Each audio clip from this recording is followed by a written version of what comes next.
Hi, welcome to Business Influencers. My name is Chris Salem. You found us here at the Tell radio station. You can also find us on Spotify, Apple, and also our YouTube channel at Tell Radio. Again, if this is your first show, again, here what we do is we interview subject matter experts, sharing their words of wisdom and insights to help raise your level of influence and take your business and personal success to the next level. If you ever have any insights to any content that you would like to hear shared here on the show, feel free to reach out to us at Chris@ChristopherSalem.com. That's Chris@ChristopherSalem.com. Today's show is being brought to you today by Alumni Direct. Alumni Direct is a new social media community platform dedicated to bringing alumni together from all different generational types, an opportunity to rekindle old relationships or perhaps meet new people for the first time. This is a paid membership program, but it takes all the noise out of social media so that you're able to come in and on your time to generate genuine and authentic relationships and the opportunity to now either grow a business or partner with somebody or perhaps land your next job opportunity. This also features an athlete's corner for athletes that are leaving the professional sport to go into everyday life. Also, there's the podcast from athlete to entrepreneur that you can listen to each and every week. And again, if you like more information about Alumni Direct, check them out at alumnidirect.com. That's alumnidirect.com. Well, we got a great show for you today, and this is going to be a really good one because we're going to be talking about how to make more with your consulting services. And there's going to be another approach to this, especially for your consultants and coaches out there, that perhaps there's a better way to now monetize your business in other areas. So you're going to get some great insight into that particular area. And we happen to be here with Max Traylor, and Max grew up with a digital, scalable, residual business mantra and applied that mindset to help consultants put their personal lives first and build a business that works for them, not the other way around. So you're going to get more insight into that. And without further ado, we welcome Max Traylor to the show. Max, how you doing today? Best day of my life. Yeah. Thanks for having me. I love it. We're so glad to have you. So let's talk about, talk about there are so many consultants in the world today, more than ever before, at all different levels. But a majority of them tend to be those single consultants, right? They could be working with small business owners or have certain niches that they help either people or businesses in. Talk about like what works in that area, but really what is not working and what could be better. Well, I was sort of excited to see. Now, nothing about COVID was exciting, but the one thing that happened is there was a flood of corporate people into the independent space, whether they were starting their own businesses, but a lot of them coming out of corporate America had decades of knowledge. And so they started their own consultancy. I am now seeing that was a bubble because we are now 3 years into that. And this is to answer your question, what hasn't worked is that the people that are really good at the thing, they're really good at consulting. They're realizing that consulting in an independent consulting practice is about 20% of what needs to be done in order to make consistent money so you can feed your kids. And a lot of those folks are realizing that they really don't like putting themselves out there. They can't stand the word selling, and they're going back to corporate. So that's what's not working. What does work is you pony up and you tell yourself, look, I need to be able to hunt and kill for myself. There's no way around it. There's no magic piece of content that's going to bring your ideal customers to you in a rate that will sustain you, maybe one or two, and we can all celebrate that, but not in a sustainable, I know I'm going to feed my kids way. So you have to go after people. And if you are going to go after people successfully, you have to be very specific and very decisive about what you're offering and to whom. And there's no way around that. Wow. That's great insight. And when you look at based upon what you've talked about, especially now with COVID, because COVID obviously changed a lot of things, either whether it's for the good or not good, either way, we have to adapt to what is. What can you recommend, to consultants, coaches? Because we get quite a few of them that listen to this show each and every week. And, obviously raising their level of influence plays a big part in helping them to get more speaking opportunities or getting them in front of more companies or in front of their target audience to, share what, how they could help them. What would you recommend is something that they should be looking at to help, make that shift? Well, so is the question like, how do people get ready? Yeah, how to make that shift at like what's not been working, like where they're struggling, and what can be something like, again, where they can, productize or do something that's going to, help them really stay in the game and increase their business. Well, so the number one thing, and this is like my strongest opinion. I have a lot of strong opinions. It's all for entertainment purposes here, but ditch the menu of services. If nobody told you running a restaurant is a terribly difficult business model, and when you show up to a company and you say, "What would you like me to do?" That's not going to work. That's going to create complexity. Every single client you take on will increase the complexity and the administrative burden in your life. You don't want that. That is so true. Ditch the services menu and have a singular, that means a singular services process. A to F. And the rule is no one is allowed to convince you to skip steps A, B, or C. You run your process every single time. Now, what you're allowed to do is be a human being and use your brain and say, "Oh, client, you think you're really good today. So this is going to be perfect. We're going to spend 5 minutes on A. This is going to be awesome.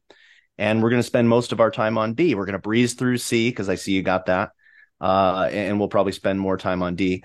But that's the level of flexibility. It's not, "I trust you emphatically, and so we get to skip the competitive analysis." No, we don't get to do that. You have to go through the stages of your process with every client like an assembly line, and that will create the predictability in your clientele and just remove a lot of the complexity and stress in your life, which, surprise, surprise, if you're doing all the selling and the delivering, you can't be stressed because you won't do either. Yeah. So that's an absolute. Second then becomes who is going to pay you the most for that services process? Because once you make a decision that I will do one thing, it's going to be worth a lot, a price premium to a certain type of someone. Everyone else besides that certain type of someone, they're not, you might as well be speaking French. They're not going to care. And that's the duality of specializing.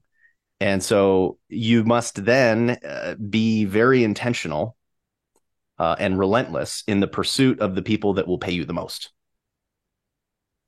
And that requires that you have something cool going on, which I like to call a noble contribution. Enter podcasts, enter authoring books, enter being a speaker.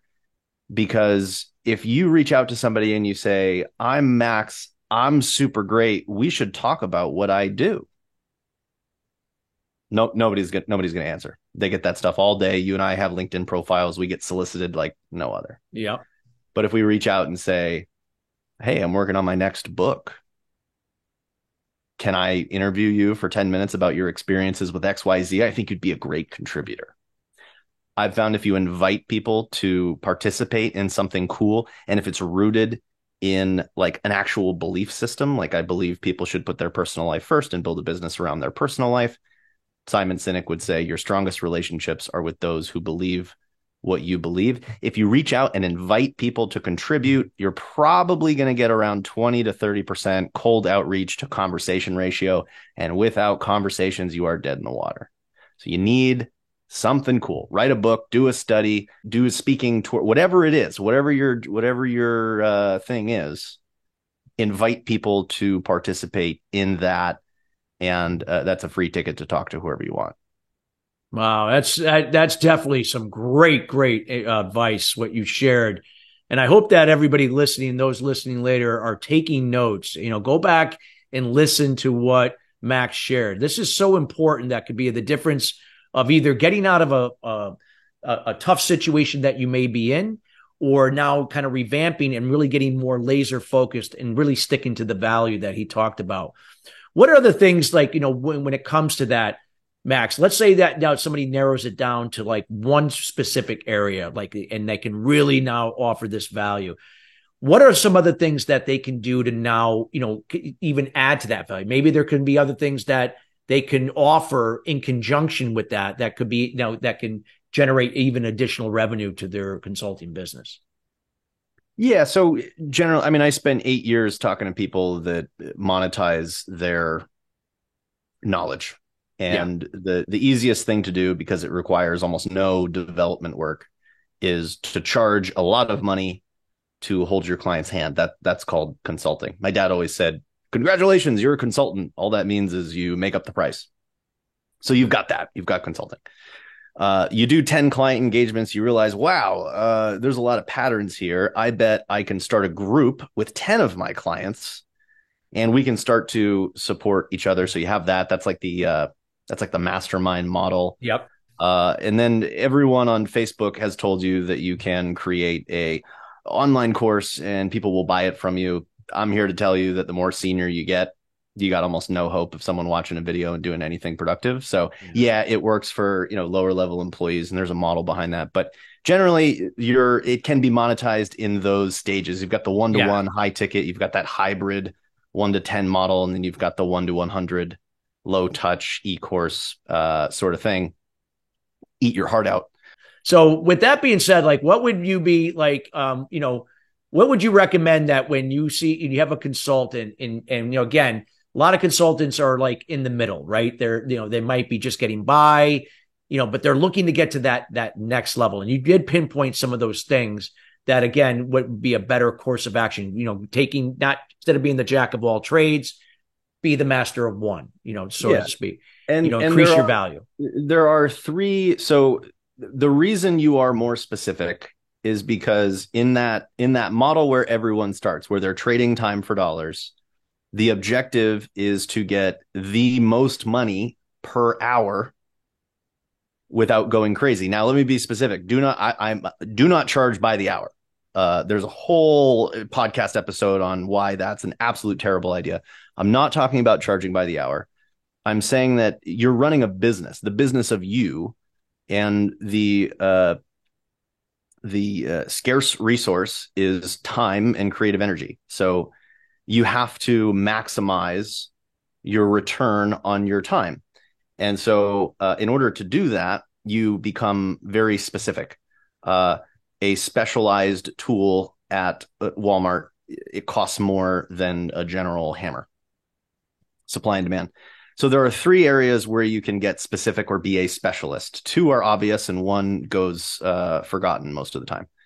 One is practice area. I'm not in marketing. I build 3-page websites or something like that. So practice area, what you actually do. Then there's industry, and I can feel half of the people going, but everyone can use my service. No. Well, yes, probably.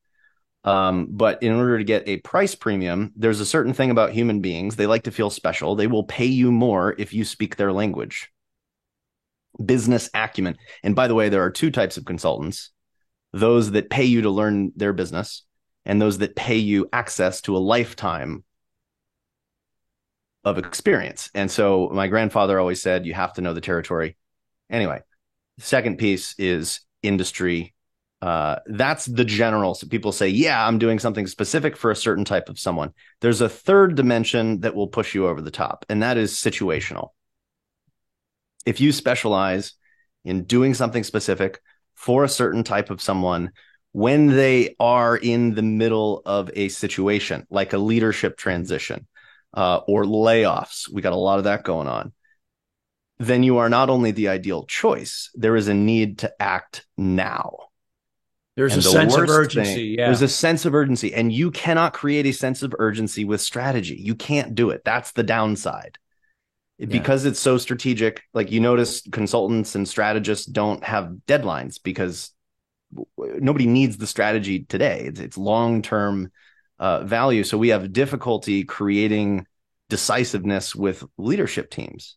Yeah, and a lot of things are situational. It happens with a lot of times beyond your control. So you have to be able to respond versus Exactly. react. So if you can position yourself, like I remember a client was specialized in commercializing practice area, commercializing healthcare technologies. So that's the industry. Uh, when they are trying to capture the first 5% of the market, and that's the situational. So that's as specific as you can get. That maximizes price premiums, gets you conversations with people, makes you the only choice. So I love the fact that what you talked about in the beginning, that it's about results. So you are now maximizing that investment based on the results, because otherwise, if you're doing it based upon the hour, now you're just charging for time, and that's no different than if you had a job, because you're trading time for money. In this case, you're providing results for that higher investment that they're making, because that's the results they're seeking. Yeah, there's a result, and you have a formula, a methodology, a strong opinion on how to get there.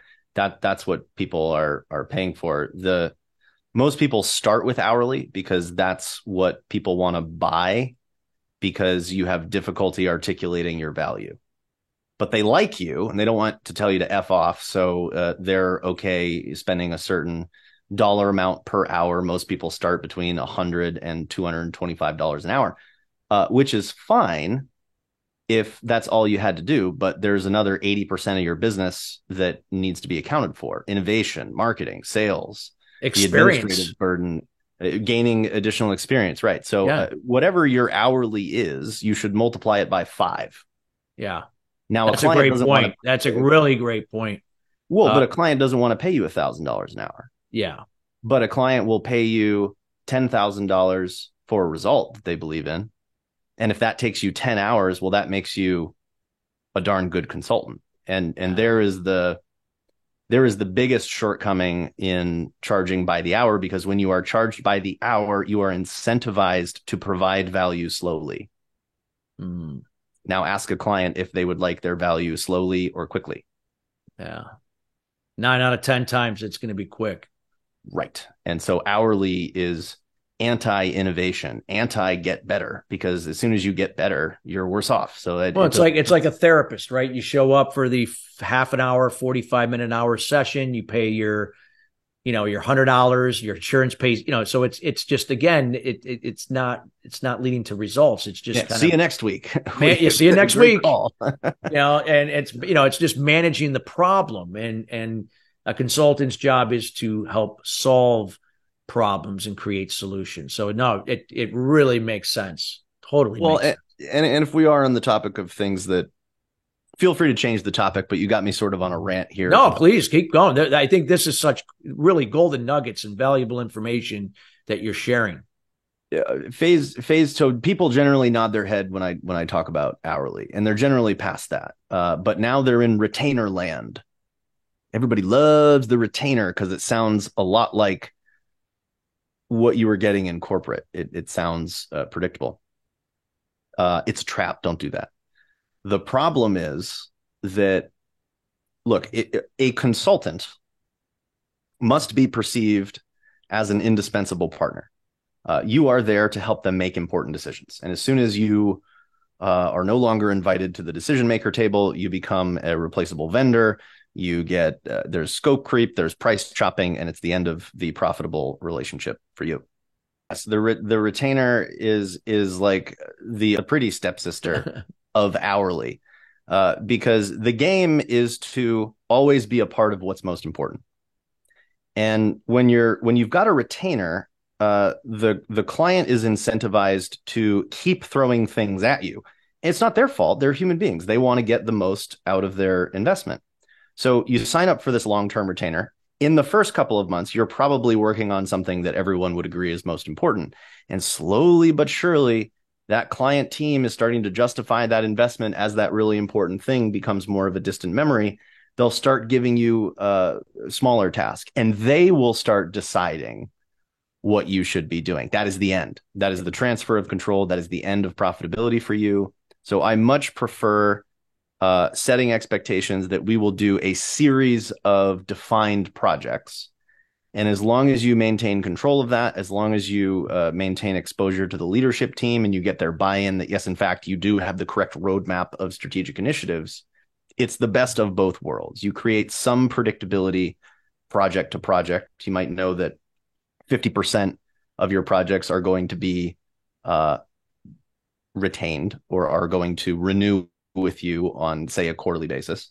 But you avoid being marginalized, vendorified, and eventually priced out of an engagement because you got fat and happy on the word retainer. Yeah, that makes sense. It really establishes you, like you said, as an extension of their strategic board, and more likely now to be, with them longer term for not only that project you're working on with them or the challenge or the situational thing that they're going through, but, more and on a long-term basis. It really, it's like there's a psychology to it. Like that's in essence what I guess what I'm picking up too. Like there's some kind of psychology to this where you're getting into their subconscious mind a little bit more as a solution provider than just like, hey, this is just, I'm just here to be a stopgap, and then and then you're going to go on somewhere else. Yeah, so it's 100% psychology, and it's how do I make them feel like I understand what's most important to them. This comes from Steve Lashansky, incredible leadership coach, and he's got in his book Ultimate Sales Revolution, he's got this concept of the indispensable partner. Yeah, and to be perceived as such, you need two things to happen. They perceive that you understand what's most important, and they perceive that you can facilitate what is most important. Wow. So regardless of your skill set, and this is the challenge that everyone's coming out of, a 20-year career and something great. Their knowledge is incredibly valuable. But they are first and foremost a consultant, and your job is to help determine what's most important and facilitate that. That may or may not include the thing that you just spent 20 years perfecting. Absolutely. Max, this is such a great information. We got to have you back on again to really for round 2 of this important topic and how this may expand into some other areas you could share your wisdom. We got our show. We're at the end of the show. I wanted to make sure that the audience has a chance to get to know you. How can they reach out to you, and anything that you'd like to provide them?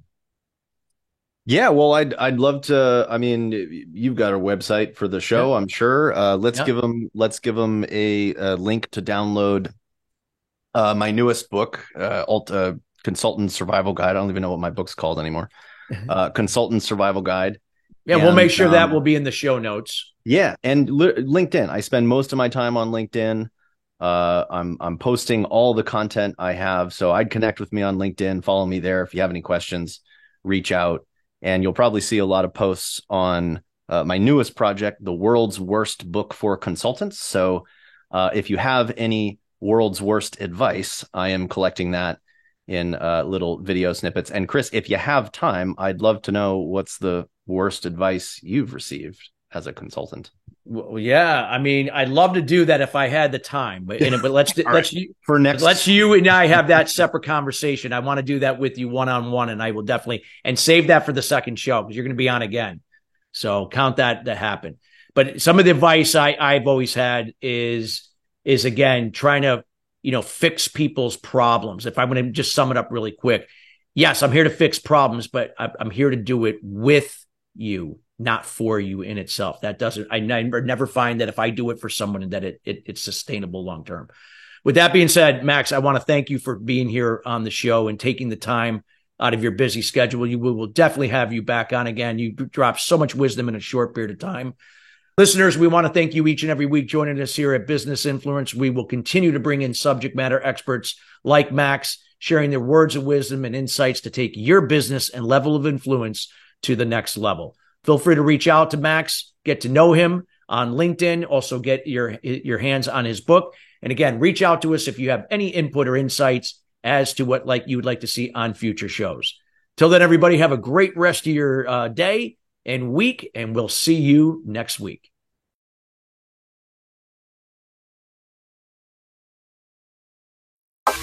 Direct.